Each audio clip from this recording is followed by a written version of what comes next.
हमारा 7वां प्रभु सम्मेलन है।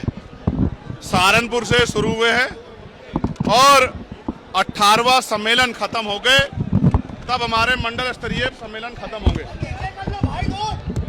और ये सम्मेलन का उद्देश्य ये है कि आज बहुजन समाज के अस्तित्व पे खतरा बन गया है। चारों तरफ से संविधान में जो प्रदत्त अधिकार उनको मिले हैं, उन अधिकारों को खत्म किया जा रहा है। चाहे वो आरक्षण हो, चाहे शिक्षा हो, चाहे नौकरियां हो, चाहे और जमीनें मिली हो, चाहे और अधिकार हो, उन सब अधिकारों पर डाका पड़ रहा है।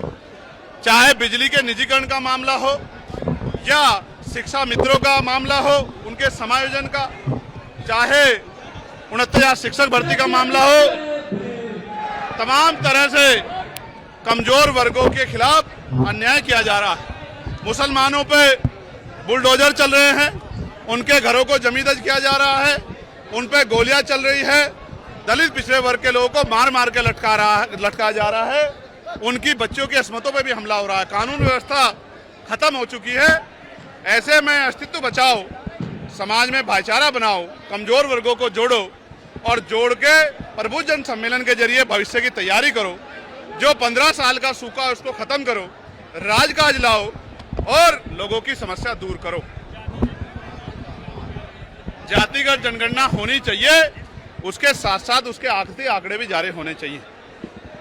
सिर्फ गणना ही नहीं, किसके पास जमीन है, किसके पास रोजगार है, किसके पास इंडस्ट्री है, किसके पास पैसा है, किसके पास हेलीकॉप्टर है, किसके पास जहाज है, किसके पास 4 पहिया गाड़ी है, किसके पास 2 पहिया गाड़ी है, किस पे पक्का मकान है, किस पे दुकान है और कौन गरीबी में मर रहा है, ये सारी जानकारी सार्वजनिक होनी चाहिए। पंचायत चुनाव बहुत मजबूती से आजाद समाज पार्टी काशीराम और भीम आर्मी लड़ेगी। उसके लिए वो संघर्ष कर रही है, गांव-गांव प्रचार कर रही है, बूथ कमेटियां बना रही है, सेक्टर कमेटियां बना रही है, ग्राम पंचायत समितियां बना रही है, भाईचारा को 12 जातियों को जोड़ के भाईचारा कमेटी बना रही है, तमाम तरह से उनके मुद्दों के लिए संघर्ष कर रही है। अभी बिजली के निजीकरण पे भी हम लोग और शिक्षा मित्रों के संयोजन पे भी आंदोलन करेंगे। हम लगातार कोशिश कर रहे हैं कि आजाद समाज पार्टी तेजी से आगे बढ़े और उसके जरिए लोगों की समस्याओं का हल हो।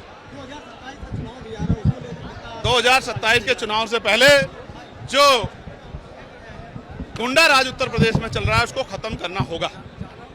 जैसे आपने देखा 50 झुग्गियां जली, कोई मुआवजा नहीं मिला, सीएमओ को हटा दिया गया, उसको जाति सूचक गालियां दी गई, उसको सिस्टम में आने का न्योता दिया गया, ना करने पे उसको हटा दिया गया। इसका मतलब आप समझिए कि जो दलित पिछड़े वर्ग का व्यक्ति, मुस्लिम समाज का व्यक्ति इनके सिस्टम में नहीं आएगा, उसको अपमानित भी करेंगे, उसको हटा भी देंगे। ये आपके सामने हो रहा है, ये छिपा हुआ नहीं है। और जिस तरह से कौशाम्बी में सरकार ने गलत तरह से षड्यंत्र करके जिनकी बेटी के साथ अन्याय हुआ, उन्हीं को आरोपी बना के उनके लिए लड़ने वालों को जेल में डाल दिया, ये भी पाल समाज के साथ जो अन्याय हो, ये भी किसी छिपा हुआ नहीं। इसलिए मैंने उस घटना की सीबीआई जांच की मांग की है। बहुत जल्द मैं उस परिवार से मिलने के लिए भी जाऊंगा।